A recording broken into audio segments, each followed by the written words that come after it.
अस्सलाम वालेकुम जी। आज हम नेक्स्ट टॉपिक पढ़ेंगे एस्केप वेलोसिटी। एस्केप का मतलब होता है फरार होना। मैं एक सिंपल सी एग्जांपल लेता हूँ। देखें, आप एक बॉडी को या एक बॉल जैसे है, उसको आप ऊपर की तरफ थ्रो करते हैं। बॉल ऊपर जाएगी, अपनी मैक्सिमम हाइट जितना वो रीच कर सकती है वो करेगी, यानी जो आपने इनिशियल वेलोसिटी प्रोवाइड की होगी उसी पे डिपेंड करती है उसकी हाइट। तो आप उसे काइनेटिक एनर्जी प्रोवाइड कर रहे हैं, वो काइनेटिक एनर्जी ऊपर जाते हुए पोटेंशियल एनर्जी में कन्वर्ट हो रही है। और जितना आप काइनेटिक एनर्जी प्रोवाइड कर सकते हो उतनी वो पोटेंशियल एनर्जी गेन कर सकती है ऊपर हाइट पे। हाईएस्ट पॉइंट के बाद वो वापस आएगी। अगर आप और जो ज़्यादा ज़ोर से उसको थ्रो करेंगे, मीन्स अगर इनिशियल वेलोसिटी बढ़ा दें, इतनी बढ़ाएं कि जो काइनेटिक एनर्जी है वो इतनी बढ़ जाए कि वो बॉडी कभी भी वापस ना आए, यानी कि वो ग्रेविटेशनल फील्ड से बाहर चली जाए। अर्थ की जब ग्रेविटेशनल फील्ड से बाहर चली जाएगी तो अर्थ उसको अट्रैक्ट नहीं कर पाएगी और वो वापस नहीं आएगी। तो ये कैसे पॉसिबल है? वो वेलोसिटी क्या होगी जिससे आपने उस बॉडी को थ्रो करना है कि वो ग्रेविटेशनल फील्ड से बाहर चली जाए। तो वो वेलोसिटी कहलाती है एस्केप वेलोसिटी। हम यहाँ कैलकुलेट करेंगे उसकी वैल्यू फॉर अर्थ। और इसमें देखिए, सबसे पहले तो कल वाला जो टॉपिक है वो भी यूज़ होगा, एब्सोल्यूट पोटेंशियल एनर्जी। वो आपने मेजर की थी, absolute potential energy on the surface of the earth. उसकी वैल्यूज़ जो थी वो -G m/m/r थी। यानी सरफेस पे अगर एक बॉडी मौजूद है उसकी एब्सोल्यूट पोटेंशियल एनर्जी इतनी है।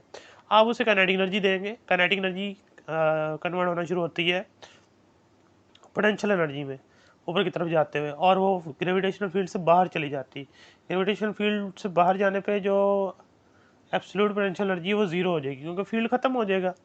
तो अब यहाँ से वहाँ तक का जो डिफरेंस है एब्सोल्यूट पोटेंशियल एनर्जी में, वो कितना है? आप फाइनली जो है ज़ीरो आई है, और यहाँ पर -G m/m/r² है।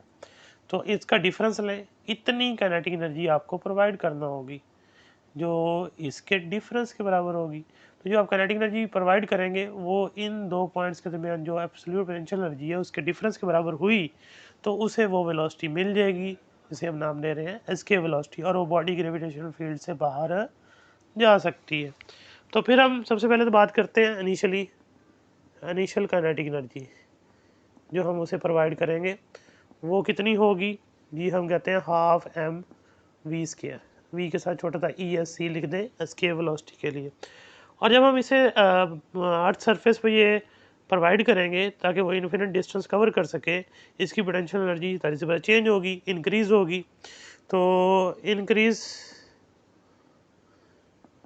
इन पोटेंशियल एनर्जी वो क्या आएगा, फाइनली इन्फिनिट पे जाके क्या हो जाएगा, ज़ीरो।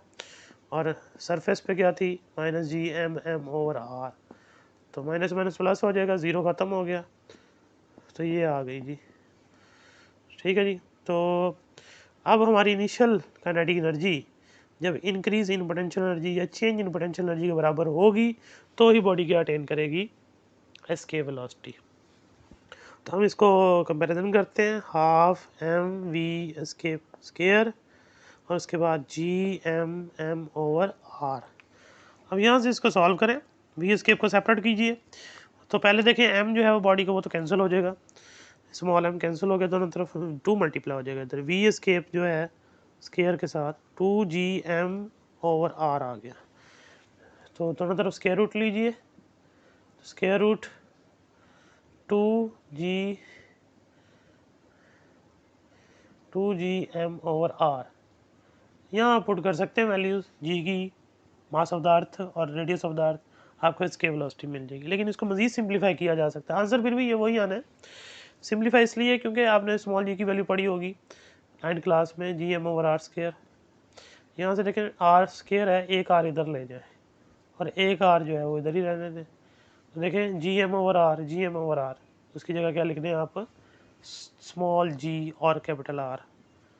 तो ये और सिंप्लीफाई हो गया, तो 2 और साथ में क्या आ जाएगा, GR। तो यहाँ से एक MCQs भी आता है कि जो डिपेंडेंट है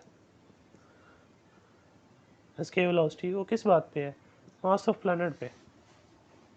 मास ऑफ प्लैनेट पर डिपेंड करती है बात। चलें आगे। अर्थ के लिए जी की वैल्यू, स्मॉल जी की वैल्यू 9.8 मीटर पर सेकंड स्क्वायर होती है, और आर की वैल्यू, अर्थ का रेडियस जो है 6.4 × 10⁶ मीटर होता है।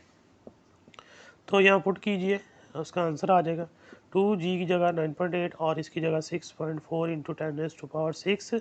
और ये सॉल्व करेंगे सारा, तो इसका आंसर जो होगा 11.2 × 10⁻³ मीटर पर सेकेंड।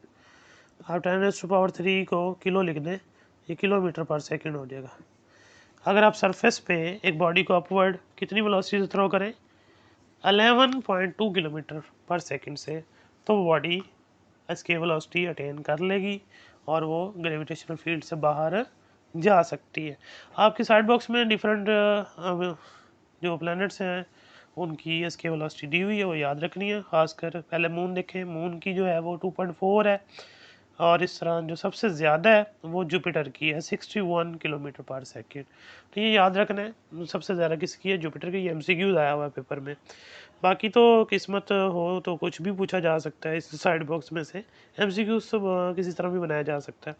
तो खास आप मून के लिए याद रख लें, और जुपिटर ये याद रख लें कि जुपिटर की सबसे ज़्यादा है एस्केप वेलोसिटी। तो ये तो थी उसका आज का टॉपिक।